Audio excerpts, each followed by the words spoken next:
Yo soy el doctor Alonso Fernández Guasti y trabajo en el CINVESTAB, en el Departamento de Farmacobiología, en la sede sur.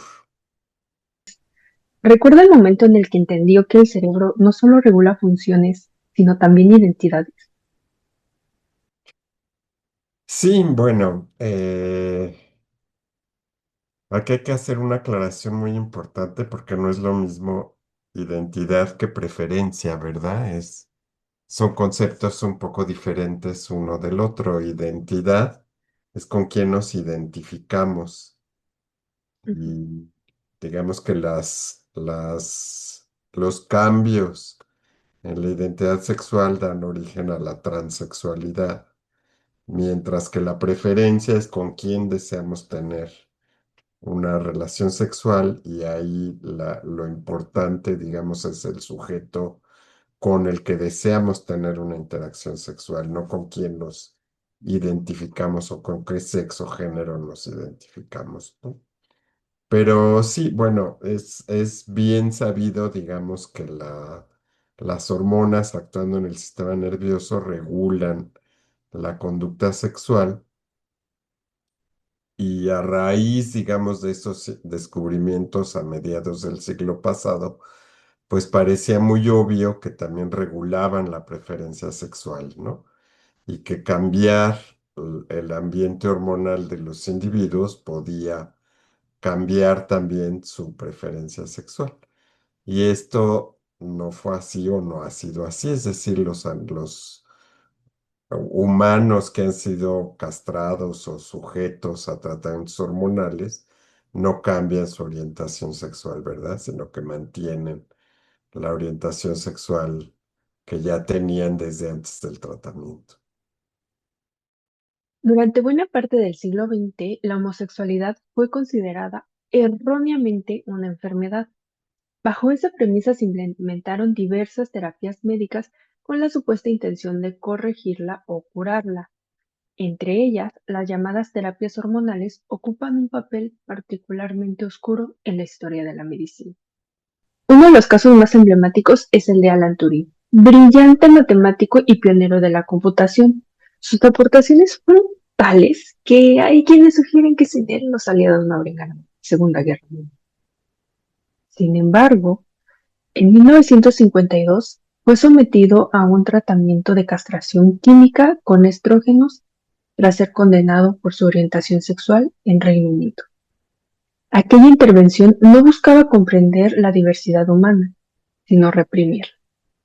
Los efectos físicos y psicológicos fueron devastadores, pues en 1954 decidió quitarse la vida. ¿Hasta qué punto la orientación sexual tiene bases biológicas sin que esto implique determinismo? Y esa es una excelente pregunta. Muchas gracias, Cecilia. Muy compleja de responder. Sin duda hay una base biológica muy importante, ¿verdad? Quizás la evidencia más clara en ese sentido, desafortunadamente, pues son todas las enormes cantidades de intervenciones que usted ahorita mencionaba, solo una, que es el tratamiento hormonal, pero ha habido muchas, que van desde la tortura hasta la estimulación eléctrica cerebral.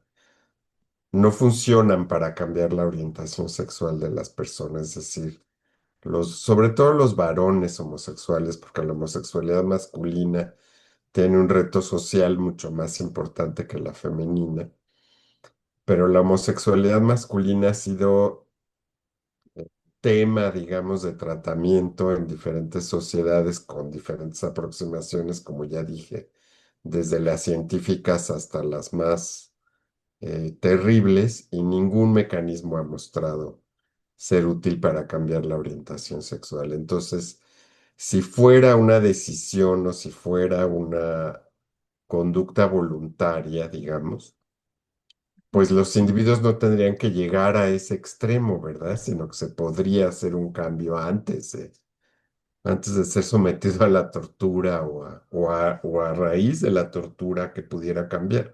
Digo, evidentemente las descripciones pues son muy variables y un individuo que es torturado pues evidentemente dice ya cambié simplemente para no seguir siendo torturado, ¿no? Incluso, pues muchos individuos homosexuales se casan o se casaron en la historia para tratar de aminorar el rechazo social, ¿no?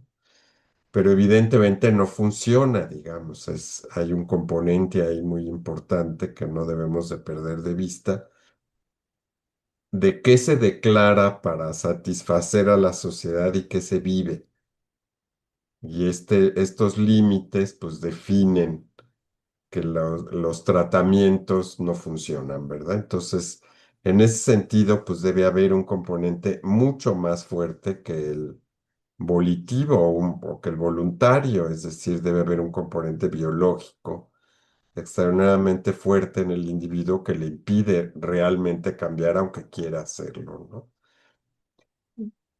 Evidentemente, si la homosexualidad está indicada, digamos, desde el momento del nacimiento por varios cambios in útero o incluso en el genoma, como han sido algunas propuestas, pues uno diría el individuo ya nace con esa determinación de su sexualidad y hagas lo que hagas, no lo vas a poder cambiar. Y eso es lo que se llama determinismo biológico, ¿verdad? Sí. Y en realidad hay muy pocas evidencias para sugerir que esa determinación de la orientación sexual puede cambiarse, ¿verdad? Hay algunos pocos observaciones en el caso de los seres humanos que indican que los individuos han cambiado. Digo, sujetos que de muy jóvenes tenían una relación homosexual y después de la pubertad o después más tarde en la vida, pues una vez que descubrieron el sexo opuesto o los gozos del sexo opuesto, ya dejaron de tener esos encuentros homosexuales. En las mujeres un poco al revés, después de una vida sexual pues razonable con un varón, incluso después de haber procreado, hay mujeres que en la vejez deciden explorar las conductas sexuales con otras mujeres y establecer en esa medida una relación homosexual. Es decir, esto hablaría de cierta fluidez en contraste con el determinismo biológico, ¿verdad? La respuesta concreta a su pregunta no existe todavía, ¿verdad? Pero quiero poner los dos extremos, digamos, desde casos muy drásticos en los que no ha sido posible cambiar la orientación sexual y otros en los que ya digo, pues hay cierta fluidez en algunos individuos. Digo, el tema de la bisexualidad, pues es el más claro que abordaré con más detalle en la presentación, pero pues hay individuos que se catalogan bisexuales cuando en realidad son homosexuales y es Mm. una declaración para mantener, digamos, cierta satisfacción social, ¿no? Que la sociedad no los juzgue necesariamente como homosexuales, ¿no? Es muy interesante esto. Igual, durante mucho tiempo se pensó que la conducta sexual era simple e incluso binaria. ¿Qué nos ha demostrado la neurociencia contemporánea con respecto a esto? Pues sí, un poco está en la respuesta anterior, ¿verdad? Sí hay cierta fluidez, digamos, en todos los individuos, porque la conducta sexual, pues naturalmente se definen como los actos motores que se realizan en general con sujetos del sexo opuesto, pero también puede ser con sujetos del mismo sexo, ¿no? Que llevan al orgasmo y después hay una fase de no actividad sexual, fundamentalmente en los varones en contraste con las mujeres. En fin, está muy bien definida la conducta sexual en nuestra especie y en muchas especies de animales que ahora conocemos con bastante detalle. Pero hay otros componentes que son un poco más fluidos que la conducta sexual, ¿verdad? Que es la imaginería, la atracción, es decir, otros componentes que no son necesariamente la conducta sexual. La conducta sexual, como usted bien indica, pues en general se catalogaba binaria y todavía hay aspectos de la conducta sexual que son exclusivos de uno o de otro sexo, es decir, la conducta de eyaculación pues es propia del individuo masculino porque es el que tiene el aparato genital que permite esa respuesta. Ujú, Por ejemplo, pues en el caso de las mujeres, pues hay otras respuestas propias de ese sexo que los varones no podemos hacer porque no tenemos el aparato genital necesario para llevarlas a cabo, ¿verdad?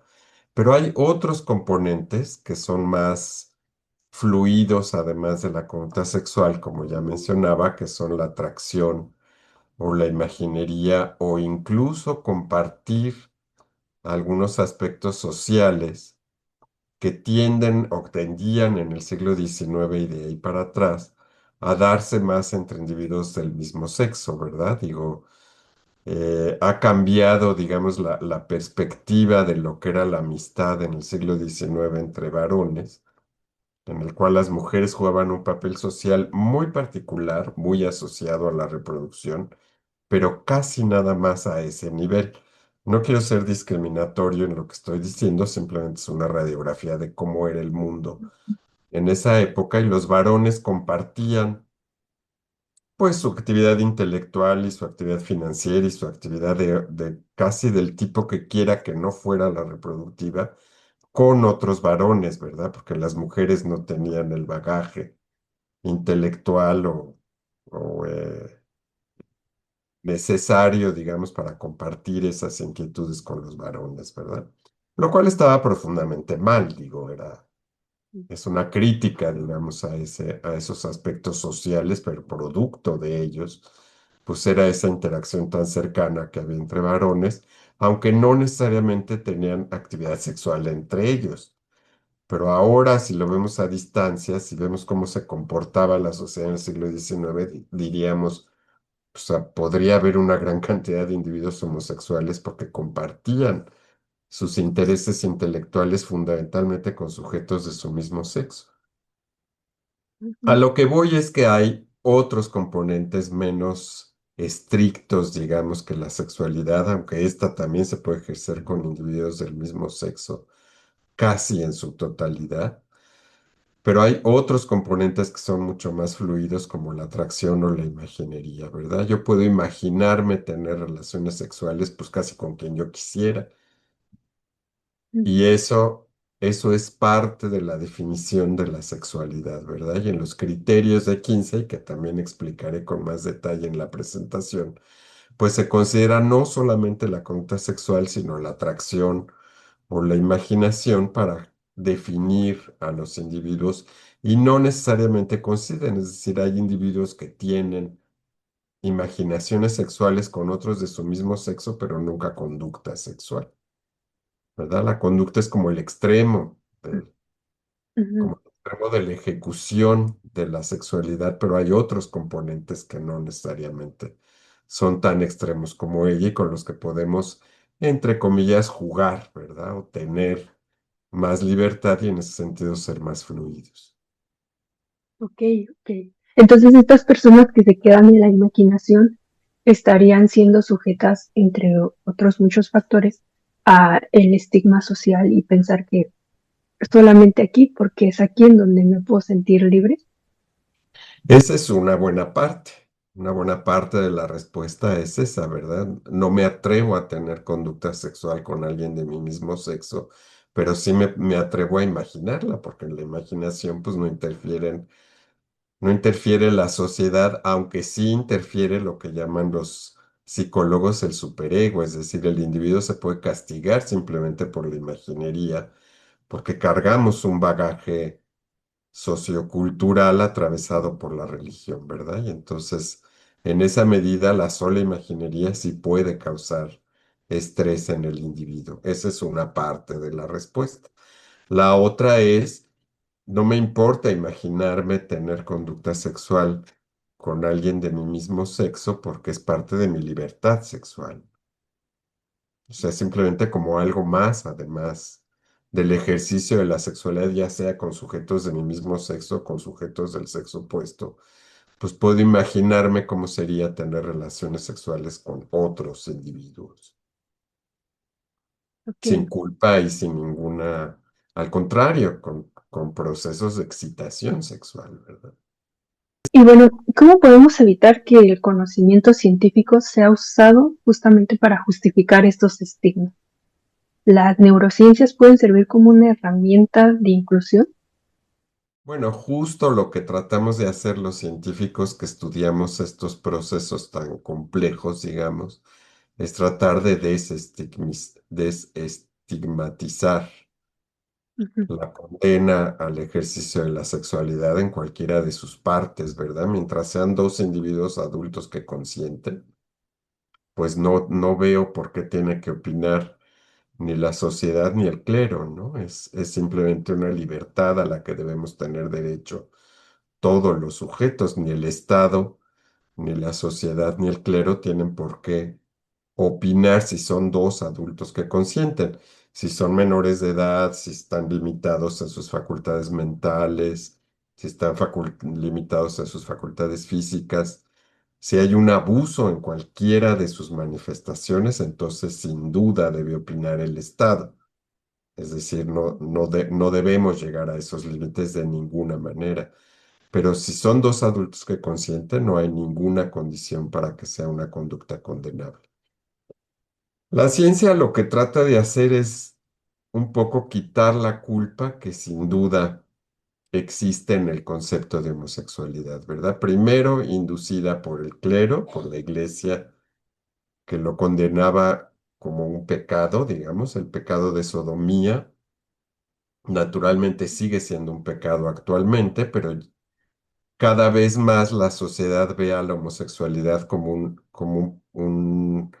una característica, digamos, propia de la ciencia más que de la religión, ¿verdad? Afortunadamente, así como cada vez vemos a la depresión más como un problema de salud que como un pecado capital que sería la pereza, ¿no?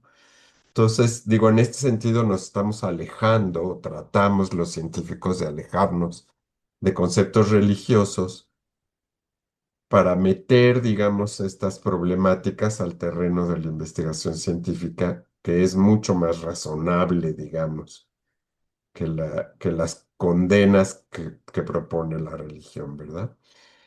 Eh, el gran paso, digamos, de sacar a la homosexualidad del pecado, pues fue un brinco enorme, no solamente semántico, de dejar de usar el término religioso, sodomita, que hay mucha discusión respecto de si en Sodoma sucedían muchas interacciones sexuales entre individuos del mismo sexo o tiene otra forma de castigo, ¿no?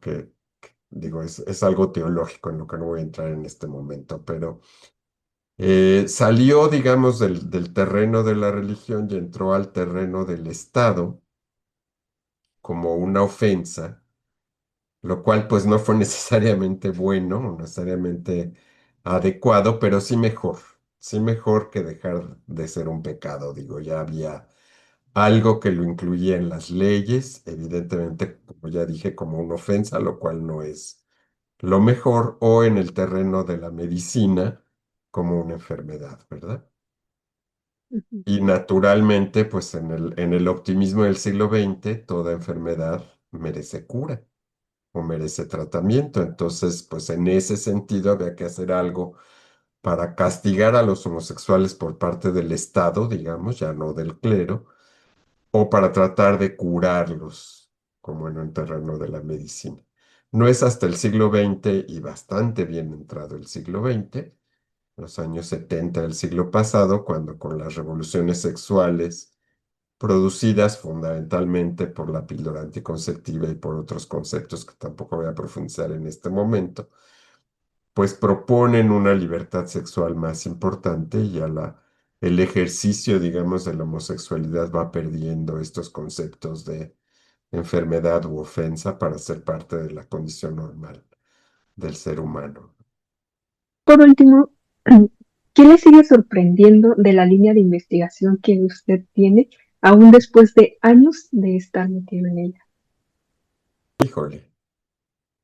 Pues afortunadamente muchas cosas, ¿verdad? Porque investigar la preferencia sexual en animales o la orientación sexual en seres humanos siempre es un terreno novedoso, ¿verdad? Pero yo diría que en los albores del siglo XXI o en este periodo después del primer cuarto del siglo XXI, el gran reto es entender la transexualidad, ¿verdad? Creo que esa es nuestra puerta futura, digamos que la homosexualidad ha tenido avances muy grandes y muy importantes, o el reconocimiento de la homosexualidad, como ya dije, como parte normal de la expresión humana, pues cada vez tiene más reconocimientos y creo que ahora la lucha debe ser alrededor de los individuos transexuales, ¿no? Es una transgresión mucho más fuerte para la sociedad de un individuo transexual que un individuo homosexual, porque la transexualidad se ve, es muy obvia, muy evidente, y es parte de la lucha transexual, digo, se tiene que ver, ¿no? Y ciertamente causa más problema en el individuo, la transexualidad, porque no está de acuerdo con su sexo biológico.